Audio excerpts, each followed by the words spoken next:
to my colleague from Oklahoma. Thank you very much, Mr. Chairman. Mr. Brady, we know you've got to go, but before you do, if you care to respond to anything, I want to give you that opportunity. Yeah, thank you, Mr. Cole. Look, when you're selling a hoax to the American people, your best hope is to cry misinformation. But unfortunately, maybe, Americans can read this bill. I would like to submit for the record this Congressional Budget Office analysis that makes under this bill, audit rates will, quote, rise for all taxpayers. Let me say that again, rise for all taxpayers. That this would return the audit rates to the higher level of 10 years ago, that it is virtually impossible for Democrats to squeeze enough money out of the wealthy to meet the dollars in this amount. And without question, families making under $200,000 will end up paying for the vast majority of any new revenue collected under this bill. That's one correction. Secondly, Democrats probably ought to read their own bill. In this, while they say there's no money for much enforcement, there's over $45 billion devoted to more IRS agents, a fraction, $3 billion for customer service. In fact, nothing in this bill requires the IRS to address the backlog at all. And I have been referencing the Obama years with the IRS targeting when we saw corrupt IRS commissioners. Commissioner Reddick is doing his best at this job, but he, unlike Democrats, we're not pushing for a private bank surveillance scheme that would be a dangerous attack on the privacy of families, small businesses, and farmers. Final point, Mr. Cole, while I love this misinformation about negotiation of drug prices, can you imagine if the federal government walked into, say, a car dealership and said, we will set the prices for your vehicles for every buyer. And if you don't agree with us, we will take 95% of the cost of every vehicle that you have. How many how many auto dealers would say, well, that's a fair negotiation? And by the way, since I can no longer afford to sell you vehicles, how many more new vehicles and late models and new innovations will I build if you're going to take virtually everything that I spent developing those new vehicles? That's what's called negotiation in this bill. And I'll point out, every Democrat in Congress voted against the prescription drug program for Medicare. In fact, then Leader Nancy Pelosi said it would be the end to Medicare as we know it if Congress provided life-saving medicines to our seniors.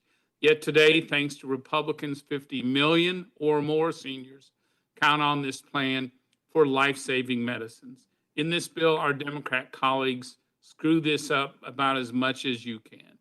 As a result, you will see higher launch prices for new cures and treatments if they are developed. And while some say, oh, don't worry, only a few cures won't be developed, what if that's your cure for Alzheimer's, for dementia, for Parkinson's, to ALS? I think the most expensive drug ever is the one that's not developed because of this government price setting. There's no question as well, the design of this is so bad, it will actually encourage drug manufacturers to raise prices up to inflation each year. And they goof up the Medicare D benefits so badly, the redesign results in higher Part D premiums for seniors, so much so Senate Democrats had to put $40 billion in there in the hopes that they could keep these prices down for our seniors. So at the end of the day, there's no question about this. These taxes will land on middle-class families. You can deny it all you want, but it will. It will drive inflation further, and there is no question IRS audits are going to land on Walmart shoppers no matter how much you deny it. I yield back, Mr. Cole, and I apologize. I will be heading to the airport at this point. Well, thank you very much, and Mr. Chairman, thank you again for your indulgence so that Mr. Brady can go about his business. And it's okay, then I'll move on to my questions to other people on the panel. Okay, thank you very much. Mr. Smith, last time you were before us to discuss this reconciliation bill, we still hadn't received a full score from the Congressional Budget Office. Is there a full score for the legislation that we're considering today? Ranking Member Cole, it's a practice that's happening quite regularly in the House of Representatives. No, there is no CBO score on this bill that was passed out of the Senate. There was a CBO score over a week ago, but it has not included the numerous changes that were done during the vote-a-rama in the Senate that had tens of billions of dollars of changes. So we would be, if this bill were to pass, we're passing something we really don't have a full score on. Is that correct? That's completely correct. Okay, and also, again, I'm thrilled my Democratic colleagues finally come to the realization that inflation is a real problem because they've put that in the title of the bill. Was there anything in this bill that actually addresses inflation, that actually would lower this extraordinary 40-year high that we're in right now? Mr. Cole, I would say that they definitely named this bill the wrong name. They, as you know, it's laughable and it's absurd that it's called the Inflation Reduction Act when even the witnesses today, they have spent more time talking about all the Green New Deal policies that's being implemented, that in fact, that's what they should have called this bill instead of the Inflation Reduction Act. In fact, if you go through this bill, which I have, the words environment and green are mentioned 7 times more than the word inflation. So that's clearly what they should have called it. But if you even take the word of Penn Warden, or if you take the word of over 230 different economists, and even the Congressional Budget Office, which is supposed to be the official scorekeeper for Congress, they will say that this bill won't reduce inflation. And in fact, with its hundreds of billions in near spending, it will increase inflation in some aspects. And even Bernie Sanders has kind of agreed with us whenever he was giving his takedown of the legislation on the over the weekend. So it definitely should be called the Green New Deal instead of the Reduction Inflation Act. Yeah, well, personally, I think it's also worth noting the last time that our friend from West Virginia, Mr. Manchin, complained about inflation, he voted for the American Rescue Plan, which everybody agrees has been a major component in causing the inflation we're dealing with right now. So I guess he figures if you just change the name, you change the outcome, but it doesn't necessarily work that way. You have to have substantive things in there, and they don't exist. Let me go to Ms. McMorris-Rodgers, if I may.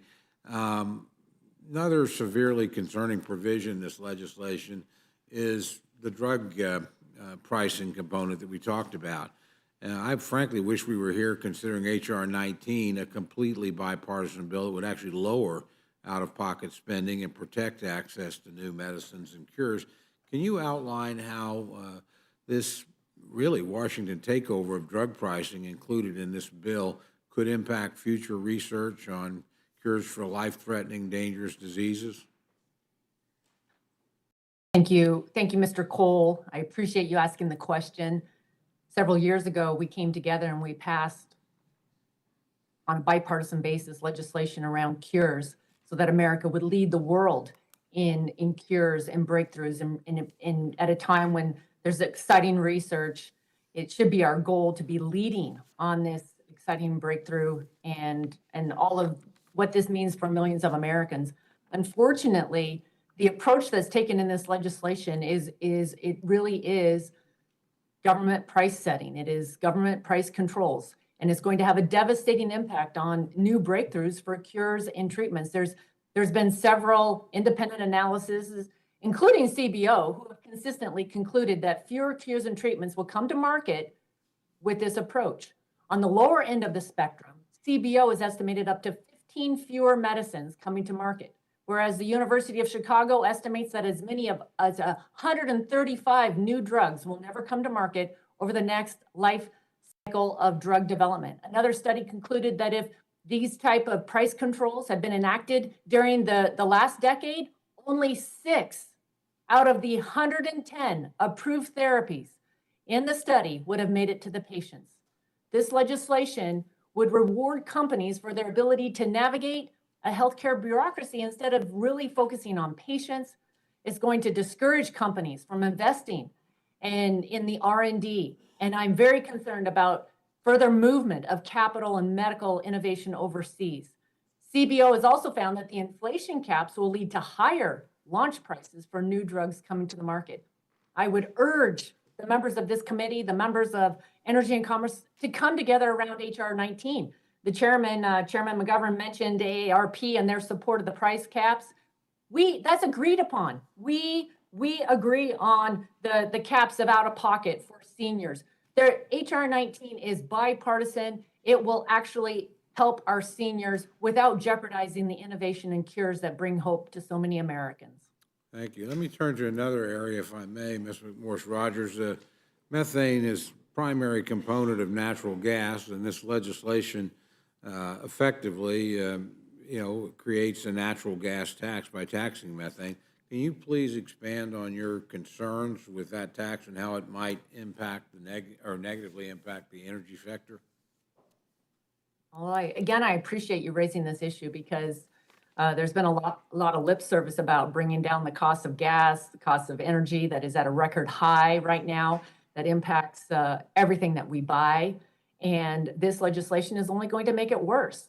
What is included is it's a tax on natural gas, and natural gas impacts our entire economy. You think about the price of fuel, food, manufactured products.